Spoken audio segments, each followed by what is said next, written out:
card. Priority 1 message from Starfleet coming in on secured channel. My Readier Room.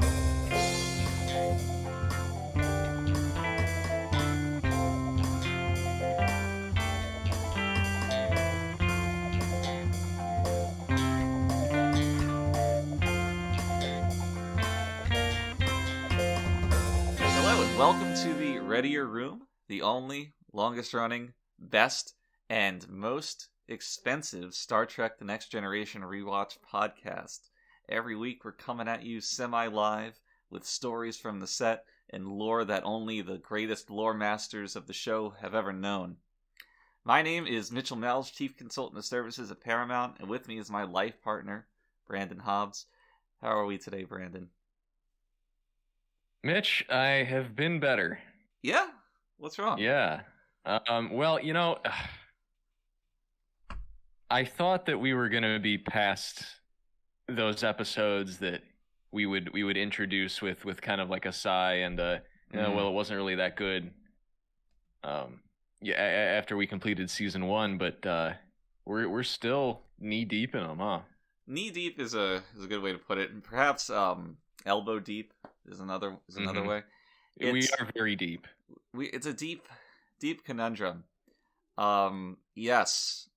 When I put this one on, I never look at the title or the synopsis when I watch it on Netflix. I just hit next, and it started up, and very, very soon I had that moment. Yeah. Luckily for me, perhaps for most of my life, I forgot this episode existed. Yeah, I can Although see why. For some reason, it is a very popular one. What? Yeah, I think a lot of people like it. No way. Yeah, I mean, it's I think it gets reviewed very well. Well, I know that I don't know. I know that elements, plot points of this episode are revisited later on, but and popularity would explain that. But man, are people that dumb? Yeah. Yeah, they are. Yeah, they are that dumb. I'm struggling here to figure out what's even redeemable about this episode. But I guess before we get into that, why don't we do our usual? Yes. Can't forget our question of the week. The fans, the ensigns, they'll get angry if we do. So they'll revolt. This week's question of the week for this week comes from an ensign named Aaron. Aaron asks, "Hey Mitch, Brandon, Ensign Aaron here. First, I want to say thank you. I work a lot of long shifts at the local library, and your podcast helps me get through them without losing my mind." Thank you, Aaron. That's why we make it. My job inspired this question. Do you two read much? What are your favorite books? Thanks, captains. Oh, that's a good question. A lot of time people want to ask about TNG or Star Trek, but they never ask about us. Right. Yeah, right. And he kind of got the title wrong. We're more admirals than captains, but it's fine. I'll allow it. It's okay. Anyway, now let me answer this. So ever since high school, I've been reading To Catch a Mockingbird every 2 months. I finish it and I flip back to the first page and I start it again. It's a kind of mental acuity training, I think. Mm-hmm. In Hollywood, for those who don't know, being able to read a book is a pretty rare feat. So I always want to stay ahead of the game. So I got my TCAM, and I'm going hard on it. It's highly recommended if you like stories about the South, booze, and overt racism. Really? Yes. Really? Yes. Have you ever read To Kill a Mockingbird? No, but I have read Go Set a Watchman. Really? Yeah. What the hell's that? Well, you see, it's the sequel. They made a sequel? They made a sequel with even more overt racism. Really? And you see, that's why I read it. I know where your interests lie. Yeah, you see, apparently it was based on the original script of To Kill a Mockingbird, and I don't really read books unless there's hype behind them, unless there's a big media campaign behind them and they're featured in the news. And then I go read them so that I can kind of talk around the water cooler about them. Well, that just happened to be one of them. That's the best part about reading books is showing people that you have read them. Right, and it's really not about the content either. It's definitely just you watch TV. Well, I spend my time in my armchair reading fiction. Yeah, I remember. Which is. I remember being on set, and every week when we'd be shooting, I'd kind of mention to Michael Dorn, and it's like, a bit of a Boo Radley, am I right? And he never knew what I was talking about. And towards the end of the show's run, he's like, "Who is that?" And I kept the secret. As one does, right. As one must. Now, cultured individuals like Brent, he was picking up what I was putting down, and we got to share several laughs at Michael's expense. Right. So, if you're out there, and I'll give Aaron a shout out on here. Go to your local library, get a book, and increase your social status while you're at it. And I have to say, it's always great to hear that we are helping people. Yeah. Right. That is our job, especially through COVID. It's so important that we are here every week, kind of talking into the mic, making sounds with our mouths for an hour, so other people don't feel like they're alone. Indeed. I would rather our viewers, socialize with us rather than pay attention to any of the world around them. Certainly. You don't need much when you have a couple of podcast hosts, and then bringing things to you non-specifically every week. Right. And that's kind of why we say the same thing every week, right. To kind of keep this like air of familiarity going, so because everything out there is so uncertain. I mean, these are uncertain times. Right, but when we are the rock. And yeah, it just makes me remember just how important we are, which is nice. You're right. We are important. Huh. Take that, ensigns. All right. If you guys at home, you have a question you want us to answer, please send it in to the readierroom@gmail.com. It's with capital T, capital R, and a capital R. I'm starting to think, I heard this from my son, that the capital letters in your email address don't matter. What? I'm not exactly sure. I don't think that's true. I think he's trying to play a prank on us. He is quite the trickster. So please don't take any risks, home ensigns at home. Put the capital letters in there. We'll get your question, or you can DM us on Twitter. We're at the Readier Room, and as long as you send something insightful, good, and not an insult to us and waste of our time, we'll probably answer it. So, looking forward to that. Not looking forward to talking about this week's episode of Star Trek: The Next Generation, which is the third of the second season. What was it? Elementary, Dear Data? Yep, that was it. Now, wasn't that quote apocryphal? Like, Sherlock Holmes never said that? I don't think that's true. Well, there were no characters named Data in the Sherlock Holmes series. Oh, yeah, that's true. That's right. Yeah, silly me, I guess. So, this, as the title implies, this is the first Sherlock Holmes episode, kind of following on the heels of the film noir episode on the holodeck from season 1. Yeah, we this is our first adaptation of our Sherlock fans fan fiction. Exactly. Which we ran up against. I mean, we were just coming off the writer's strike. We didn't really have much going on, so this is what happens. Yes, this this is what happens. This was a very trying episode to get through. But in terms of production or in terms of watching it? the answer is yes. So, I just want to point out that for all of this episode's flaws in its execution, how it ends, the plot, everything, it starts in the most flawed way, where this episode has the most contrived setup I've ever seen for Star Trek. I'm gonna try to run through this from memory to see if I can. So Geordi is in engineering and he calls for Data. He makes an urgent call for Data. Data shows up and he says, "Oh, Geordi, what's the urgent call?" And Geordi says, "The urgent call is I'm building a physical model ship." And man, remember how ships used to be made with sails and the wind? Yeah, he says the proper way to move a ship. Right, which is just very strange. Then Data says, "I see." And Geordi says, "Well, Data, you indulged me, now I'm going to indulge you." And then they run off to the holodeck to go play. Wait!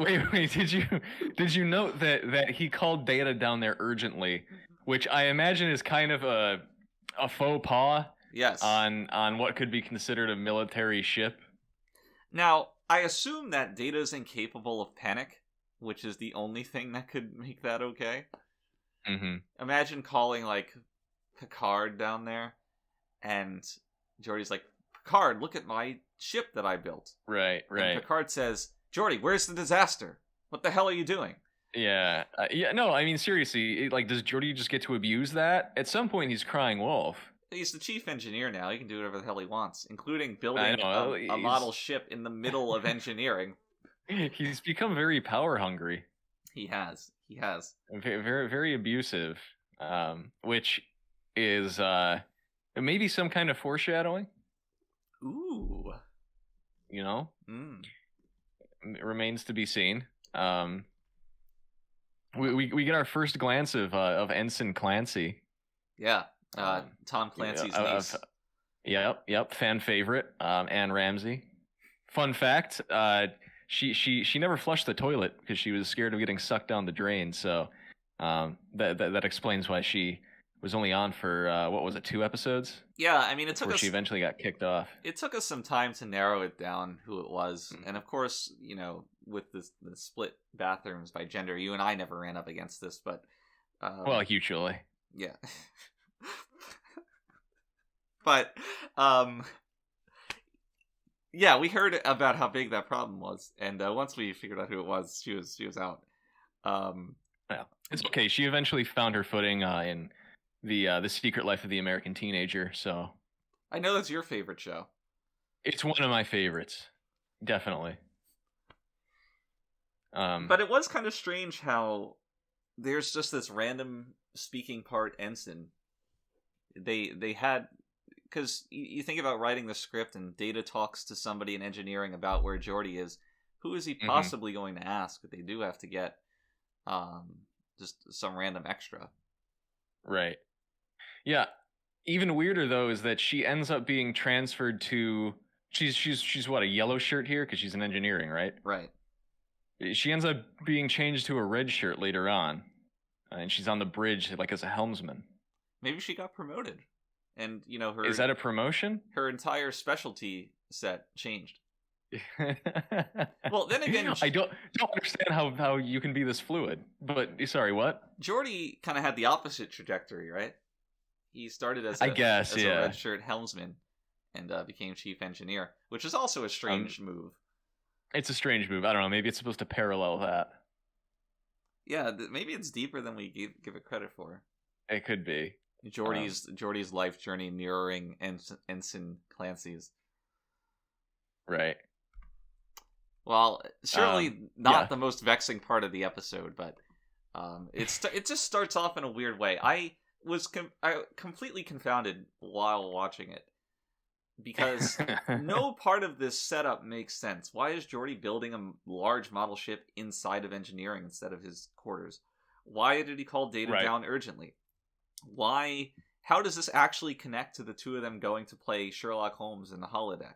And then it begged the question of Geordi knowing what Data wanted to do and saying, I'm going to indulge you this time.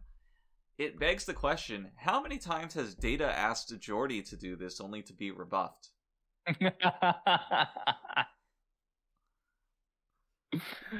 Yeah. This brings to mind a further question I had, which is jumping ahead just a little bit, and that's why Geordi went through all this effort but did not create an original mystery to begin with. Yeah, that's also interesting. Surely somebody intelligent like Geordi should know that Data has not only complete access to all the Sherlock Holmes books, but can read them in a nanosecond. Mm-hmm. It's just strange. Also strange is Geordi's reaction to Data's proficiency with the books. Data solves the mystery instantly, and Geordi's reaction is just to storm out of the holodeck like a child. Yeah, yes, like a 12-year-old girl. Yeah, I'm taking my fancy dress and going home. Right, despite him being intimately familiar with the fact that Data can't really, contend with these kinds of situations. Exactly. He decides to get mad about it. But then they go very, very weird. Yeah. Yeah? No, go ahead. I was gonna say very weird scene where he plays the violin.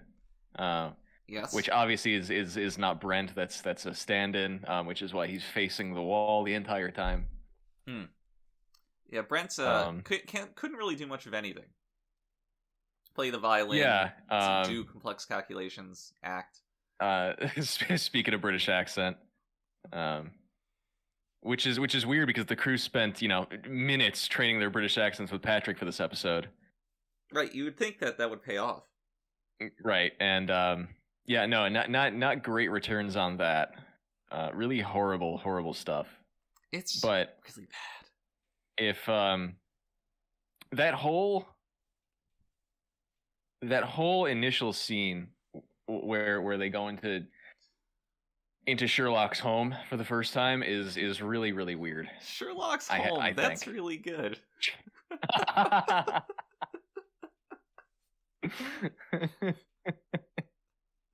That's amazing. Glad you like that one. Oh yeah, but it is really weird. And I think it's emblematic of the problem with this episode, because any scene where Data is doing the deductive reasoning thing becomes like a 45 second to a minute monologue that is completely uninteresting, and it's such a chore to sit through. Well, it's like, right. As you can see by the footprints, these soles were made of rubber, and rubber's only worn by people who work in laboratories, so the killer was a laboratory worker. And that is what Sherlock does. That is what Sherlock does, and Sherlock doesn't make very compelling television when you just write it out like that. I guess that's true. Now, which I think is the big theme of the episode, how boring it is, and these scenes appearing with such frequency for with the length that they have, really, really made it boring. And earlier you asked, was this difficult to sit through, the production or watching it? And the production, everybody was bored on set during this. Imagine filming these Data deductive reasoning monologues 5, 6, 7 takes at a time. You just want to take a nap, and and we did. So the director of this episode, what he had to do was that instead of just saying cut after a shot, he brought an air horn to the set. And anytime, he had to say cut, instead he would just blow the air horn, and everybody would, obviously wake the fuck up. That's right. I mean, I think eventually we became pretty desensitized to that too. Rick was not happy with anything that went on with the production of this episode. I mean, you remember we had to cut down from 8 days of filming to 7 because we blew so much money on the sets. Yeah. Our eyes were bigger than our wallets in some ways. We had that budget increase from 1 to 2, but that money we went through it a lot faster than you'd think. Yeah. So you couple that with the ever-present wheelchair, of course. I mean, I think this was the episode that really kind of killed it for him. And the crew being not into it to the extent that they were definitely didn't help. Well, the thing was, Rick he was so enamored with the idea of Star Trek, kind of like a kid with his toys. And whenever people on set were not as into it as he was, always had such a negative reaction. Yeah, he would throw these little tantrums. Right. He's like, "Come on, guys, we're a ship here. This crew, we have our captains and our ensigns." And the guy holding the boom mic would just be like, "Man, I'm off work at 5. I don't." Yeah, it's definitely an example of one of those guys who takes his job too seriously. It's like his entire identity, Right. And combining that with Star Trek, not the greatest idea. We've seen just throughout our work, conventions, our fans, the ensigns, too many examples of people taking Star Trek too seriously and the adverse effects that could have on a human being. Yeah, for sure. But before we get away from the beginning of this episode, because we're moving through at breakneck speed, because we don't want to talk about it. Indeed. I do want to touch upon the scene, because I think this is probably one of the more interesting BTS moments. The scene that was just littered with microaggressions at the beginning in Sherlock's house. I barely remember this. I mean, I was usually asleep, but right. Well, I mean, you probably caught it watching the episode this time, right? So Data and Geordi go into the holodeck, and they're in they're in Sherlock's home. God, I keep saying it. It's worth saying. So it's a very, very odd, very, very odd like set of events, because Geordi is made to kind of like performatively sit there and compliment Data's violin playing. He's made to answer the door to a house that is not his own. And Data like shushes him in front of the guests, right? He clicks his tongue at him. He clicks his tongue. That's right. Yes. All very, very. I don't know. I mean, I hesitate to call it racist, but it's getting there, right? It's very cringe-inducing, is what they would say. Yeah, I did cringe a little bit. And then you have the police officer bursting into this house. Calling the Roma people, that derogatory word that I won't say. Yeah, it starts with a J. Mm-hmm. Yeah. The J word. The J word. And then to top it all off, Data walks out following Geordi. And his line is a derogatory joke about trans folk. Ooh. And not a good look, and really could have done better. Is what most people would think, right? Any reasonable person. But this scene was actually a result of a competition between some of the writers who were, just as unhappy as we were with the fact that we had to write a Sherlock episode. And they were trying to see how much they could get past the studio in terms of, this kind of stuff. And this is what they ended up with. Yeah. And I mean, it did. After this, there was a considerable fall off in terms of interest, at least on my part, as I was watching the episode.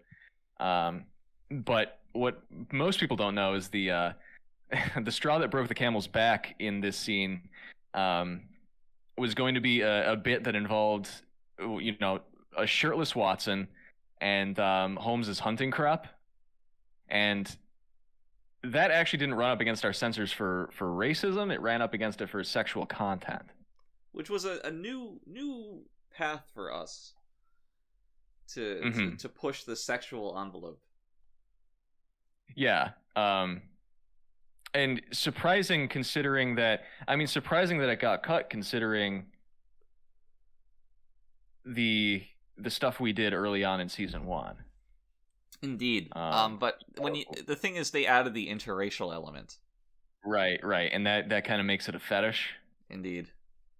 Plus, it was So- more overtly homoerotic. And I think that might be it, because at least the stuff we did with Wesley was kind of under the radar. Right. Well, the Traveler was always of an ambiguous race and gender, so Right. it makes sense. And most of that stuff happened off screen anyway, so. True. So it's unfortunate. I think that was it could have been a big connection to Roots, which was big at the time. Mm-hmm. And yeah, totally.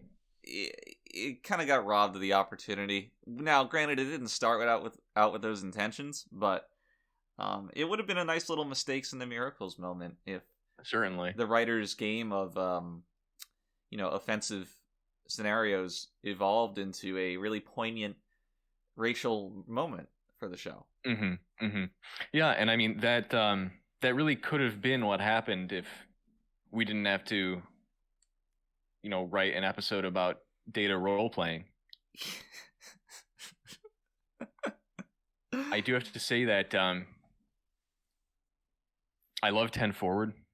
Yeah, I mean 10 Forward, I love it conceptually. It did feel a little out of place here, because Data and Geordi were not having drinks while they were there. They just kind of existed inside of 10 Forward so that Dr. Pulaski could overhear their conversation. Geordi threw a temper tantrum and decided to go to 10 Forward. He took the turbo lift all the way there, just kind of fuming. Don't follow me, Data. But Geordi, we were there to solve a mystery. Yeah, and I do struggle to relate to the people who vehemently dislike Pulaski, because this is the one aspect of the episode that I found at all compelling. Yeah. And that's the idea that, can an android solve a mystery that he has never been presented with? That's a good concept, and Pulaski seems to exist to run against the grain of literally every other principal character on the ship, which is fine to me. You kind of need that. There's any character that does not neatly fit into the I don't know how to describe it, but the very fluid working relationship of everybody on the bridge it seems to be instantly reviled by the fans, whether it's Pulaski, Wesley Crusher, and that one admiral in Best of Both Worlds. Mm-hmm. I wonder why. No, don't frustrate my friends.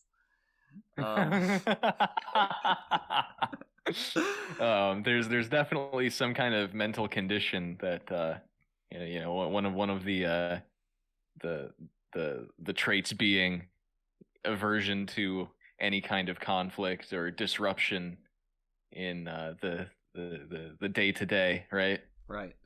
But I find a lot of that, because you do feel it. You instantly feel it when Pulaski is kind of shrugging off Data or putting him down.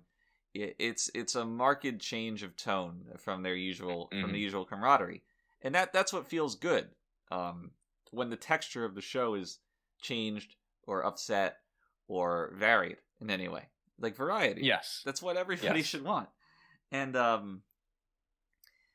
it's I just lost my point. It's it has payoff too, because what Pulaski sets up here, she kind of wins the bet in the end. Oh, she absolutely does, and it's not revisited at all either. No, by the way, but it makes a larger philosophical, intellectual point about things. Yeah, when Yep. A, Pulaski's right, B, the antagonist that we haven't gotten to yet, like, did thoroughly beat Data, and one of the ways that he beat Data was not in an intellectual battle, but in a philosophical one, about what it means to be alive. Mm-hmm.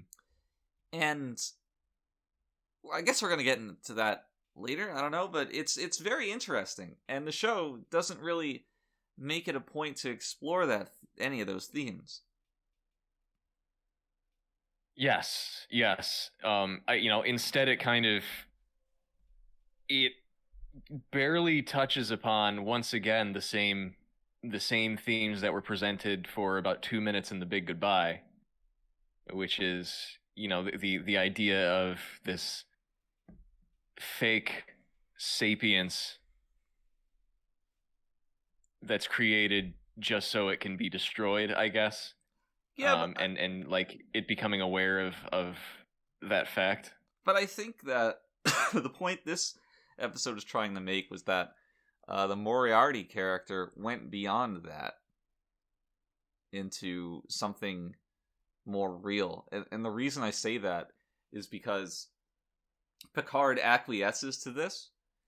He doesn't have the same view of it that he does of the Big Goodbye, the Big Sleep. You just said it. The Big Goodbye, yeah, the Big Goodbye. Of the Big Goodbye characters, where in that, Lawrence Tierney just stumbles out of the holodeck and fades into non-existence, and it's basically a joke.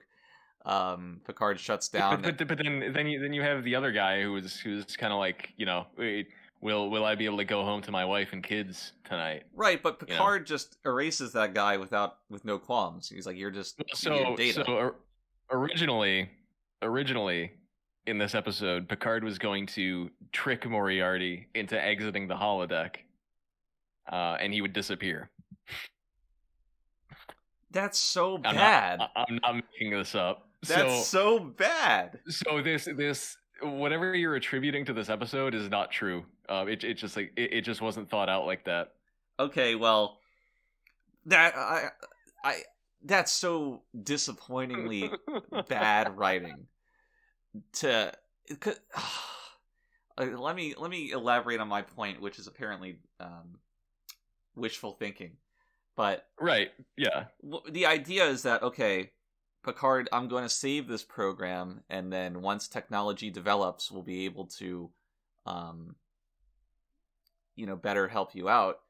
That is tacitly Picard acknowledging Moriarty's life, and saying that, you're not just data that the computer created, you have more worth. And, Picard being the character that he is, he would, once he feels that way, he would intrinsically respect that. Right. And he does. That's the whole point of the episode. That's the whole crux of it. It's just ridiculous. It's like, okay, this character was created to go up against Data. Data's been constantly trying to prove his humanity. Pulaski, inside of this episode, is already calling Data's humanity into question. If you were a human, you could solve a novel mystery, but you're not, so you can't. And then Geordi says, make a antagonist that can defeat Data. And what does this antagonist do? He goes and proves his humanity to everybody aboard the Enterprise. Something Data could not do. That's the whole point. And to hear that originally, this was just not going to be communicated is ridiculous. That I'm like angry right now. I think you have the freedom to interpret it in that way, and that does make it more palatable for sure. It was the only good part of the episode.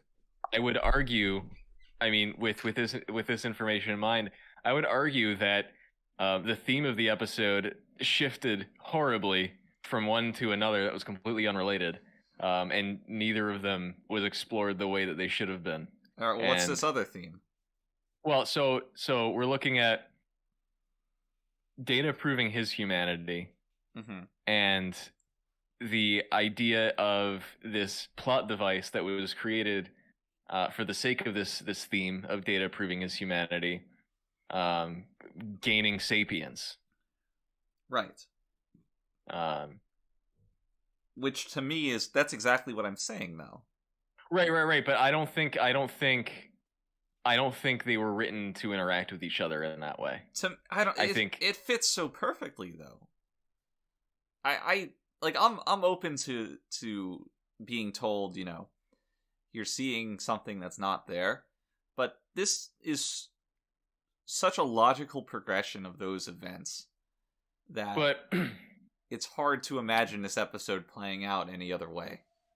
The issue is, I mean, there's so many places where Data is prompted, I guess, in various episodes to kind of prove how human he is in one way or another. And in this episode, it's presented as, can you solve a problem that you haven't already been presented with in, the material you've read, right? And the Moriarty character does nothing to interact with that particular parameter. It just becomes self-aware, independent of that whole kind of plot. Well, and we lose Data's struggle with that completely. Well, here's the thing, though. I don't think that's true, because I believe that the problem that the Moriarty entity creates of gaining control of the ship, of being the threat that it is the scenario that Data was challenged to solve. And what Data ends up doing is leaving and going to get backup, and it's ultimately Picard who diffuses the situation. And there's even a scene where Data just says to Moriarty, "I've lost this game. You've won.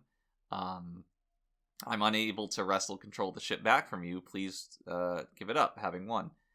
And you might interpret that as just some kind of trickery to diffuse the situation, but really it's exactly what's happening.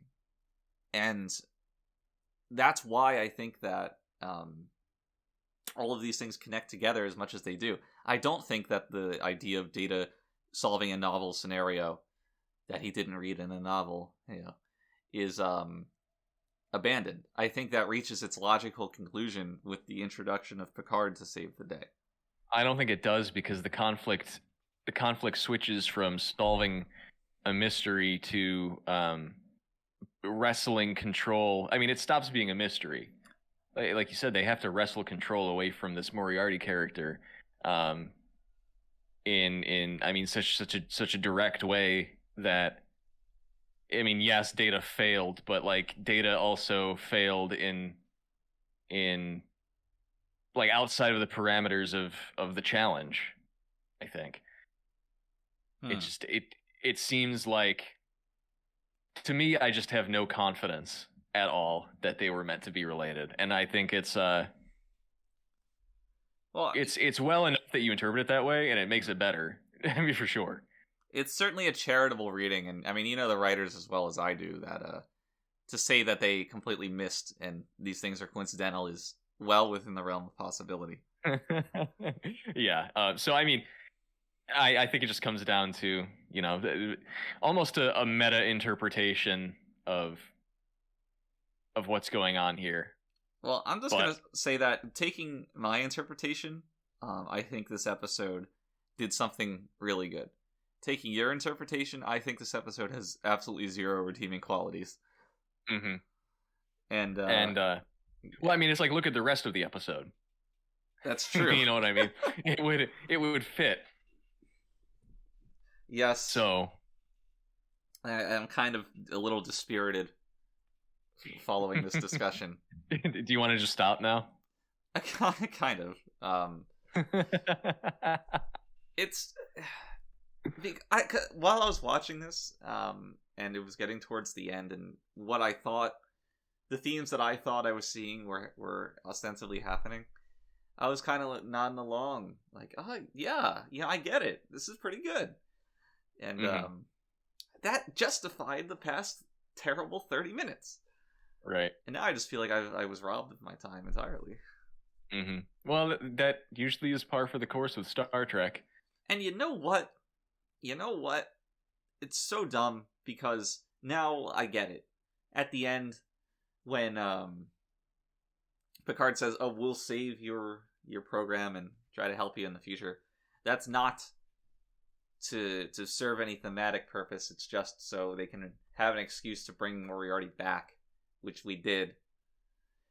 And yeah, well, I mean, it's surprising it took that long, considering, the plans for the character, or the right. supposed plans, right? Yeah, because initially he was supposed to be more of a Q figure, like the big bad evil antagonist to span the series run, which could have been neat because as he showed in this episode, he's more than mentally equipped to go up against the Enterprise crew. But as it turns out, apparently every time you say the word Moriarty, you owe the Doyle estate some amount of money. I think it was like $31 per instance at the time, whatever inflation would be now. But that was just a bit too much for us. Patrick had the idea of just, was it the Evil M instead of saying Moriarty? It's like, oh no, it's the Evil M again. But that idea never really made it out of the writer's room.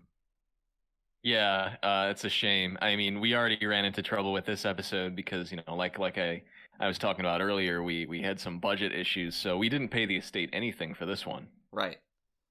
And, why should we? True. I mean, really, if we want to discuss copyright laws, that's definitely a discussion we can have on the Patreon. But,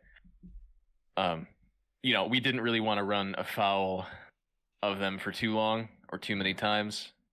That would have just been a legal battle we didn't need to have. Eventually, they would care enough to cross the pond, as it were, and come at us. Right. Yeah, definitely.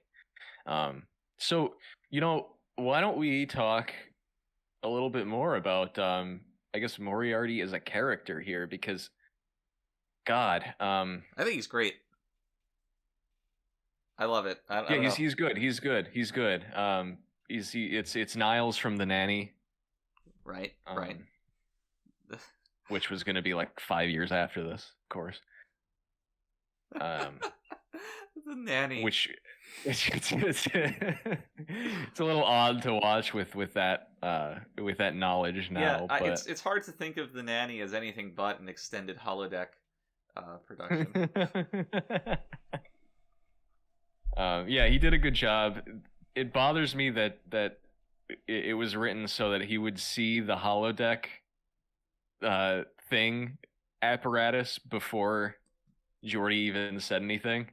Yes. It was... That whole thing was a little strange because eventually you start...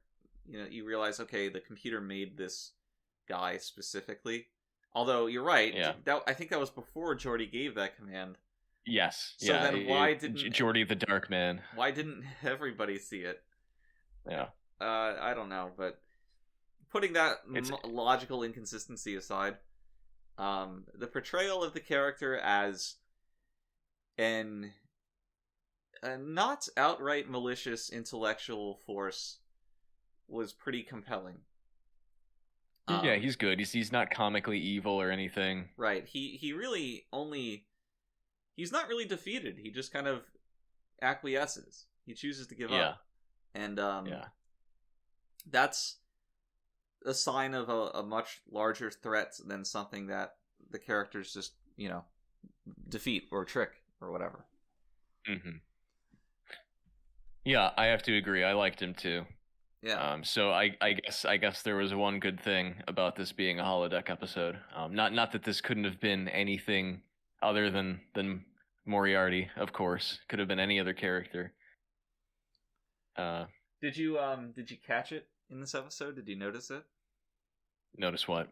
One character being amazed at how the holodeck works. Oh, who was it? That was Pulaski this time. Are you kidding me? No, I guess I didn't catch it. I must have fallen asleep. She's, understandable. But she goes onto the holodeck with Geordi and Data, and they have to explain how the holodeck works. And she says, wow. I don't get it. I do not understand why they have to do this every time. But thank you. I will add that to my running tally. I really want to rewatch So- the Barclay holodeck addiction episode. Yes. and see Yes, if this is gonna anybody be fun. remarks on it there. Yeah, someone's going to for sure. That's gonna be a fun one. So something that bothered me was so Moriarty draws a picture, and you know where I'm going with this. Moriarty draws a picture of the Enterprise Yes. on a piece of paper, and then Data and Geordi leave the holodeck, and I just want to say, imagine going to your captain about the bad guy in like your role-playing fanfic taking over the ship. That's got to be kind of embarrassing. But we find that the paper still exists. Yes. Which is, of course, not consistent with anything we know about the holodeck. No. Which No. I thought Oh. you were going to remark that Geordi was looking at the drawing upside down. Yeah. maybe his visor accounts for that. Oh my god. You like that one, huh? I did. Jesus Christ. Yeah, it's ridiculous. But that scene was good. I think when Data has this very marked change in his robot mood, where he's role playing with Moriarty, then he sees the picture and just instantly shuts down and leaves the holodeck and walks out. It feels like a palpable moment of fear and tension, which is nice. Yeah, sure. Yeah. I mean that's I can agree with that. They call a meeting, and there's a lot of things going on here. After Data informs Picard of what's going on. So Geordi and I have probably about 6 things written down. Oh, please. Geordi Please. Geordi recounts what he told the computer, and he says, an adversary capable of defeating Data, and he has like this revelation, as if he should have known that saying that would have created a holodeck entity that could interact with the real world. Yeah, that doesn't quite logically flow, does it? So I found that really odd. Picard speaks French. Gotta get that in there. Yep.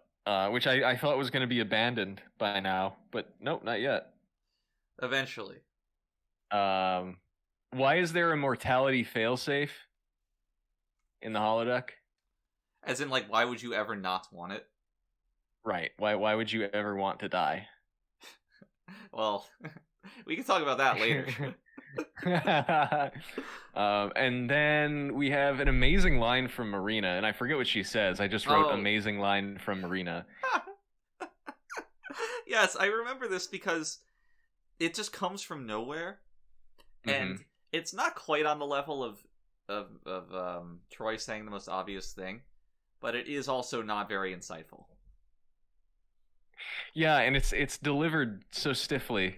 Yeah. It's almost like it wasn't even supposed to be there. It's like, we had to give Troy a single line this episode somehow. Which is weird because we've been fine with having episodes without Marina. Right. I don't know. Maybe she complained or something. Who knows? Captain, I feel something from the holodeck. Yeah. It's like, oh no shit, really. And then the room shakes. And you'll notice that the room shaking effect looks surprisingly real. And of course that's because it was. Some of the audience, I don't know how many non-Zoomers we have in our audience, but you might remember the earthquake of '88, right? And Rob, he was an artist through and through, of course, and he had the crew film just right through it, and this actually inspired Moriarty's ability to rattle the ship around this episode. So that would happen a few more times. Those were not real. That was just editing tricks. We couldn't conjure up an earthquake at We will. couldn't replicate the earthquake. No. I remember that day because I had a special job on set. I had to hold the director's chair to keep it from, sliding around during the earthquake. Right. So I was very, that must have been tough. I was very close to the director. Oh, how did he smell? Not unlike roses, but not like roses either. Yeah. That is what they used to say about him. Not unlike roses. Rob Bowman, not unlike roses. How does this episode end? So Moriarty gives up the ghost. They save him in the files. Yep. And then they just resolve to wait for the victory to come. Yeah. Oh wait, there is a scene where Geordi's rebuilding his model ship and Picard enters. Yes, yeah, he damaged the ship with Moriarty damaged the model ship with his shaking of the Enterprise, but the ship seems to be pretty much intact somehow. Yes, it's exactly the same as we saw it before. And Picard doesn't think to question why Geordi is taking up space in volatile engineering to build a frivolity.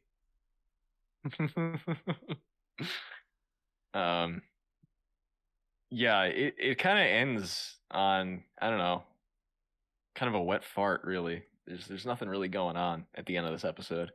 No, there could have been an insightful recapitulation of what it means to be cognizant and human and whatever.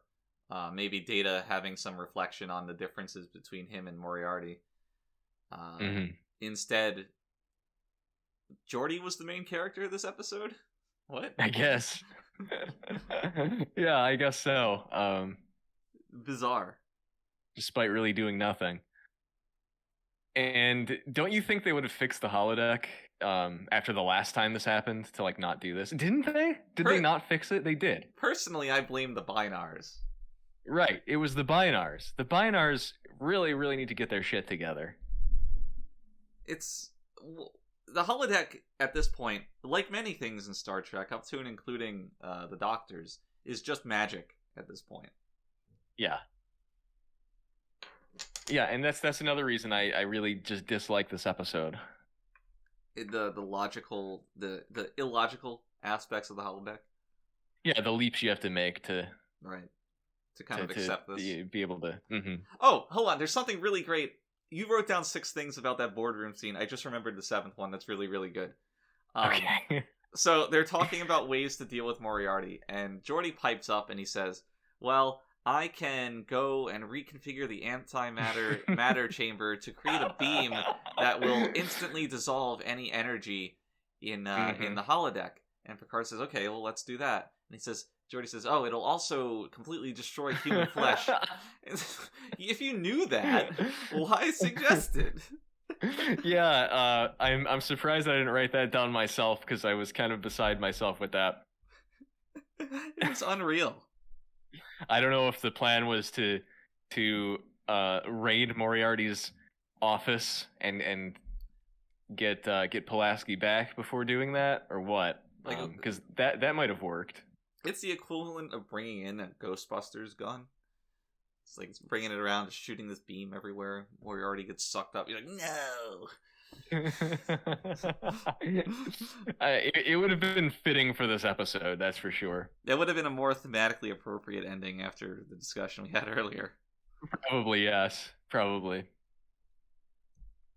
And yeah, I think that's just about it for this episode. Yeah. Kind of even more frustrated with it after the death of my thematic aspirations that I had. At this point, it had a fine antagonist, and that's about it. Everything else just did not work. Yeah, I agree with that. Good antagonist. I mean, I don't remember the follow-up episodes, so I can't even say whether this is worth watching or not. To establish the leader of Francis Moriarty, yeah. Right. Who knows?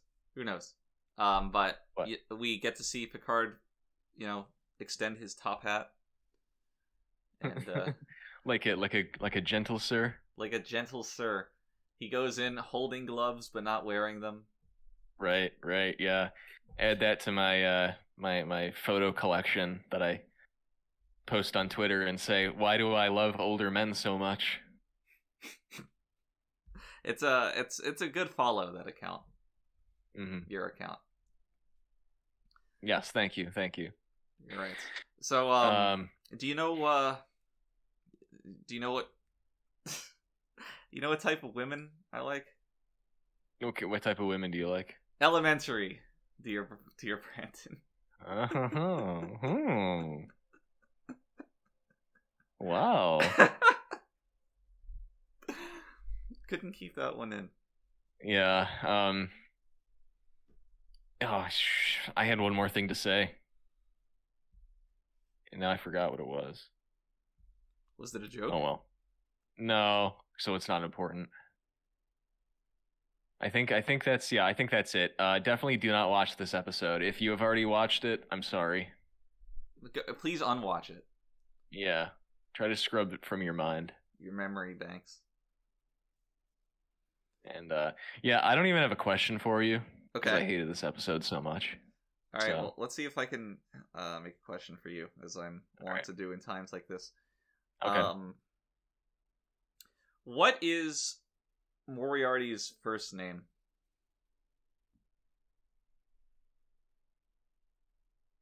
Jacob. I believe it's Colin. Anyway, that will be our show for this week.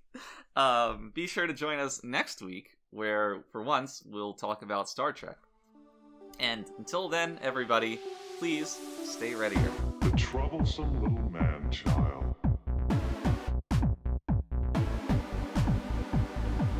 Consider that in the history of many worlds, there have always been disposable creatures.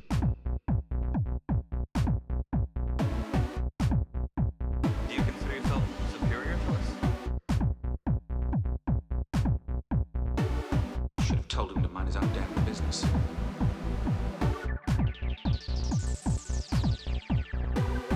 When I stroked the beard thusly, do I not appear more intellectual? Computer! Freeze program. It's not a promising beginning.